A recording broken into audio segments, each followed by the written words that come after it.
Good morning, students. Today we are going to cover our last topics in this chapter or in this video, the moon and other celestial bodies. So let's we start. Moon, बच्चों आपने देखा होगा कि आकाश में night sky में हमें सफ़ेद बिल्कुल वाइट गोल आकार में गोल एक गेंद सी चमकती हुई दिखाई देती है। ये हमारा मून है। Our moon is the natural satellite of the earth. Moon जो है हमारे अर्थ की नेचुरल सैटेलाइट है। नेचुरल मीन्स प्राकृतिक, इसको भगवान ने बनाया है, ये प्राकृतिक है, इसको किसी भी ह्यूमन ने नहीं बनाया है, ये नेचुरल है। Satellites are smaller bodies that revolve around the large bodies, generally the planets. Satellite जो होते हैं वो स्मॉलर बॉडीज़ होते हैं जो कि प्लैनेट्स के यानी कि लार्जर बॉडीज़ के चारों तरफ मूव करते हैं। As planets move around the sun, जिस तरीके से प्लैनेट्स सन के चारों तरफ घूमते हैं या मूव करते हैं। सैटेलाइट्स में बी नेचुरल और ह्यूमन मेड। बच्चों, सैटेलाइट्स जो है वो प्राकृतिक और ह्यूमन मेड हो सकती है। यानी कि नेचुरल कैसे? नेचुरल जैसे कि मून, और ह्यूमन मेड मीन्स जिसको कि किसी पर्पस से स्पेस में प्लेस किया जाता है या सेंड किया जाता है। Human made satellites are send to space to collect information for scientist. मनुष्य के द्वारा बनाई गई सैटेलाइट्स जो होती हैं वो स्पेस में सेंड की जाती हैं ताकि वहाँ से साइंटिस्ट के लिए इंफॉर्मेशन कलेक्ट की जा सके। वहाँ स्पेस की हमें या डिफरेंट जो हमारे स्टार्स होते हैं, खगोलीय पिंड होते हैं, उनके बारे में हमें जानकारी मिल सके। The first human made satellites of India was Aryabhata. Bharat की सबसे प्रथम ह्यूमन मेड सैटेलाइट आर्यभट्ट थी, आर्यभट्ट है। The moon is about 3,84,000 kilometre away from the earth. हमारा जो चंद्रमा है बच्चों, चंद्रमा पृथ्वी से कितने किलोमीटर दूर है? 3,84,000 kilometre. It completes one revolution around the earth in about 27.3 days. ये 27.3 दिन में एक रिवॉल्यूशन कंप्लीट कर लेता है, अर्थ का एक रिवॉल्यूशन कंप्लीट कर लेता है। It takes almost the same time to complete a rotation on its axis. यहाँ पे आप देखो, यहाँ पे मून जो है छोटा घटता बढ़ता हमें दिखाई दे रहा है। मून के ये फेसेस, मून का घटना और बढ़ना, ये प्रक्रिया जो है वो फेसेस ऑफ मून्स कहलाती है।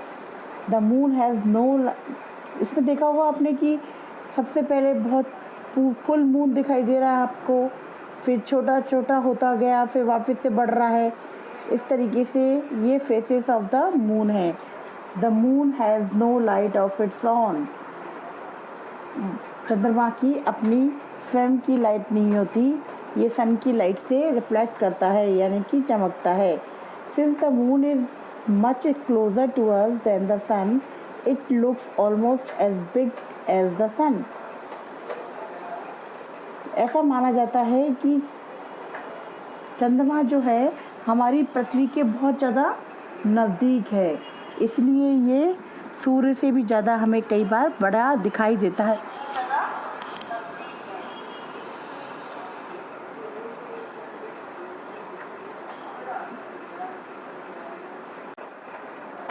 The moon has no atmosphere and no water.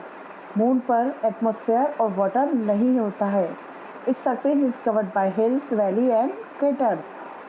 इसके सरफेस पर हिल्स, वैली और क्रेटर्स ही चारों तरफ दिखाई देते हैं। It is the only satellite that is close enough to have allowed human visits and to have been studied through a telescope. केवल ये एक सैटेलाइट है हमारे अर्थ की जिसको कि हम काफ़ी नज़दीक से देख सकते हैं टेलीस्कोप की मदद से, साथ ही वहाँ पर ह्यूमन विजिट भी कर सकते हैं। We can see the moon in different shapes on different days of the month, these are called the phases of the moon. मैंने आपको इस पहले भी बताया था कि मून के जो डिफरेंट शेप्स होते हैं और जो अलग अलग दिनों पर पूरे महीने हमें दिखाई देते रहते हैं, वो फेसेस ऑफ द मून कहलाते हैं। इस पेज के राइट टॉप कॉर्नर पे आपको एक डायग्राम दिख रहा है। This is the diagram about the full moon और न्यू मून। इस डायग्राम में बहुत अच्छे से शो हो रहा है कि when the moon comes between the sun and earth is known as new moon, and when the earth is between the moon and the sun, as shown in the picture, is known as full moon. Neil Armstrong and Edwin Aldrin 2 American astronaut थे जिन्होंने सबसे पहले 21 जुलाई 1969 में moon की धरती पर पांव रखा। They explored and photographed the surface of the moon.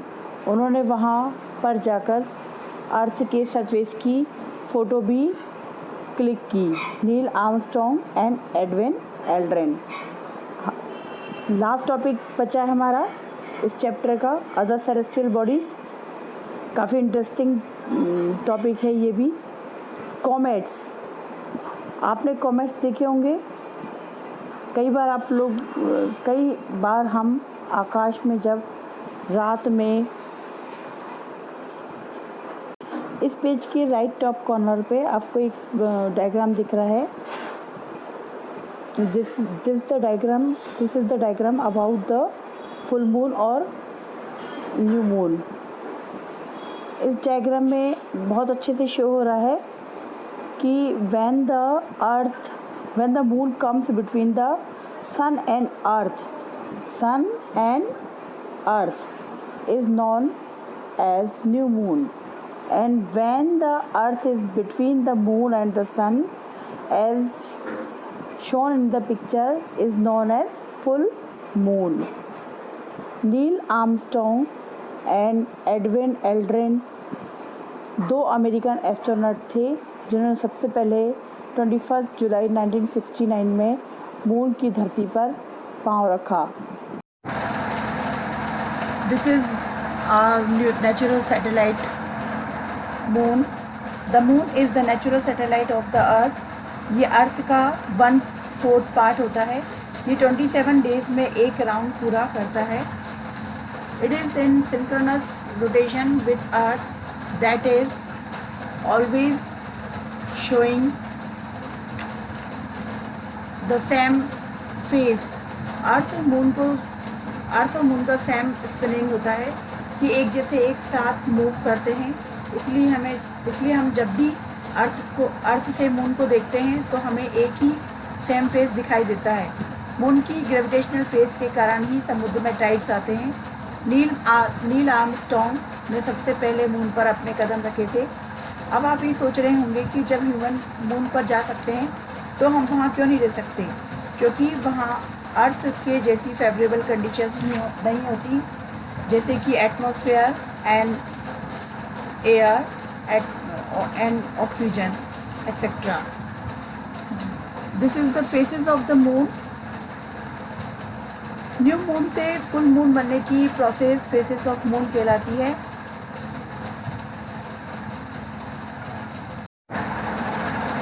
Students, look at this picture. This is asteroids, celestial bodies that revolve around the sun between the orbits of Mars and Jupiter are called asteroids.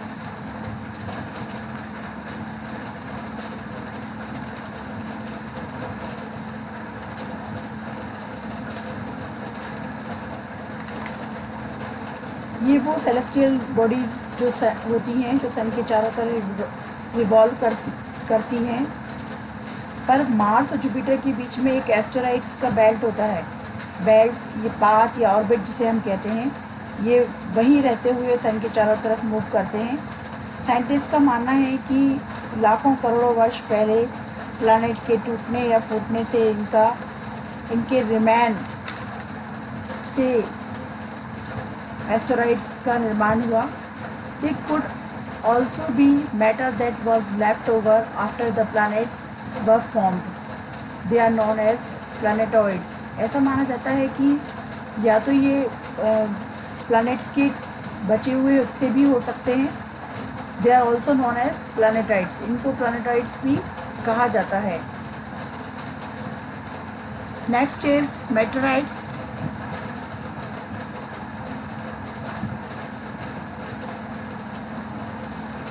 Meteorites are small pieces of rock which revolve around the sun. Small pieces इसलिए बोला गया है कि asteroid से थोड़े छोटे होते हैं। Which revolve around the sun, ये भी सन के चारों तरफ मूव करते हैं। Some of this particles enter the earth atmosphere with great velocity and due to the friction get heated up and start glowing. जब ये अर्थ की एटमॉस्फेयर में एंटर करते हैं तो ग्रेट वेलोसिटी के कारण और फ्रिक्शन, हवा घर्षण के कारण, फ्रिक्शन मीन्स घर्षण, और हवा के साथ मिलकर ये हीटेड अप हो जाते हैं और जलने लग जाते हैं और चमकना शुरू कर देते हैं। A meteorite that falls on the earth is called a meteorite. जब कोई मेटेराइट अर्थ के अंदर प्रवेश करता है, अर्थ के एटमॉस्फेयर के अंदर प्रवेश करता है, तो इसे मेटेराइट कहा जाता है, मेटेओर्स कहा जाता है। And when many meteors appear in quick succession they are called a meteor shower. जब ये बहुत सारे एक साथ अर्थ में प्रवेश करते हैं तभी ये मेटेओर शावर के रूप में